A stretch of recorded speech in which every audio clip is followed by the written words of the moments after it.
Good day, folks. This is Greg Judy at Green Pastures Farm. Tonight, Jan and I came over to move the mob. It's Saturday evening. It's October 23rd. We haven't had any rain now for at least, I think it's been 10 days. And they're saying possibly Monday and Tuesday there's 70%. 100 to 70. 70% on Monday and 60% on Tuesday. 100 for Monday and 70. They changed it. I just looked at it. Anyway, we're gonna move the cows. It's really windy tonight. I'm kind of in behind this windbreak, and the cows are looking pretty good for being a major drought.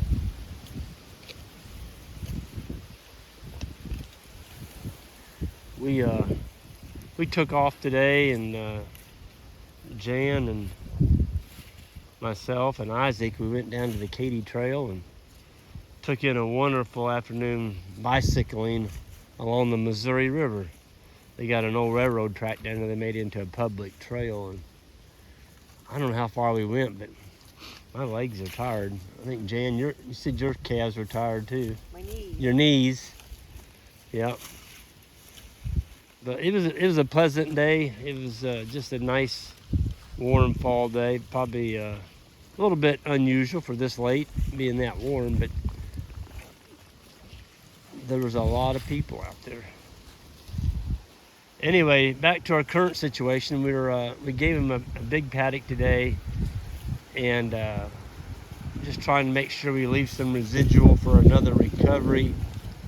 Whatever recovery we get, it's not going to be much because we don't have much rain, but we didn't take, well, out there in that pasture, I'm not going to get out in there because you won't be able to hear me. The wind's blowing so hard, but I'm nestled in behind this bale of hay right here. I would say we took, just looking at it, probably around a third of it. And so here we are closing in on the end of October. We'll be back here again probably pretty close to the December, around the 1st of December. Well, there is a nice bull right there. Man, he's just thick. Got a good winter hair coat on. Just a good looking animal. But you know, for as dry as it is, it's like Jan was saying coming up the driveway, our pastures look pretty good for not having any rain basically for the last 3 months. It's very dry, and we've been selling off a few animals to lower our stocking rate, you know, just so we aren't carrying so many animals through the winter. And we're gonna set back here now and just see how things go. But we're actually looking pretty good for in comparisons with other people are facing. I feel bad for the people down south. I mean, they've really been under the 8 ball. Texas, specifically Texas, southern Missouri, parts of Oklahoma, Kansas, Arkansas. I mean, it's been dry all through that area. Somebody said the other day, "So well, it looks like your cows have lost a little condition." Well, if she's lost condition, I don't know where it's at. If she's just fat. There's a lot of them out here just fat, which I like fat cows, especially going into wintertime. That bull sure hasn't lost any condition. He's just nothing but a chunk. That's a coming 2-year-old, so he'll be one that we'll be getting rid of next year as a breeder after we use him a little bit, possibly.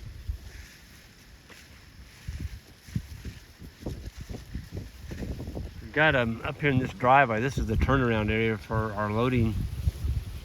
You know, we try and graze every square inch of our farm. So there's about well, in this one farm right here, there's 260 acres, and then there's another 40 on the back and 30 on that side. Oh, that's 70, and then the 20 where we leave, that's 90. So we've got some ground here to get over, and as long as we don't take too much, and it stays this warm, you can always hope for a little bit more growth. So we're gonna see about that. Oh, that's the way you like her to look right there. She is a beautiful cow. That's the first calf heifer.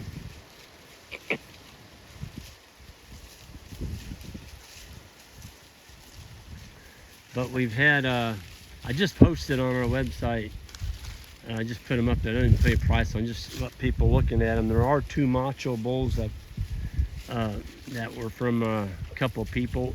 One is, we sold them, they're 4-year-old bulls. One guy is keeping some heifers out of them, and so he wants to go with some new bloodline. And the other one, the guy that bought him, he's decided he wants to go registered South Poll, and so he's gonna go that route, which there's nothing wrong with that. We are not registered at this point, but some people, that's what they want to do, and I say kudos to them. Whatever they want to do, that's what they should do. So we got 2 of them on there. They're wonderful looking bulls. They're both ex-macho. They were in our macho class, and they are chunks of meat. So those are on our website, greenpasturesfarm.net, and probably be in the next couple weeks. I'll make an announcement, but we're going to be auctioning those off, and they're really a nice set of bulls. If somebody's looking for a really good, thick South Poll bull that will give you those 1,000-pound cows, these 2 bulls are them. They're 4-year-olds. Just unbelievable, thick, very docile, easy keeping, stay fat on grass type bulls. And they're also going to give you that kind of cow. That's what you want, is that 1,000-pound cow that can stay fat like that one right there in front of us on grass through the winter with no supplementation. And they give you heifers that look like that right there. That's, some people still haven't got it down, but they don't understand. You can't feed a ruminant grain. You just can't feed a ruminant grain and make any money, especially today with corn at $8 a bushel and soybeans that I haven't even looked at them. Like, they were $17 a bushel, and you can feed grass. That just doesn't make any sense. And it's going to leave you with 0 cents in your back pocket. So it's better to do nothing and make nothing than to do something and make nothing. So you get out here and get you a piece of ground, get you some cows that can make it on grass. It's ridiculous to go get some big old, I call them diesel cows. It's going to take a ton of fossil fuel to keep them going. And there's grass genetic animals that can do it 100%. And you're looking at them right here.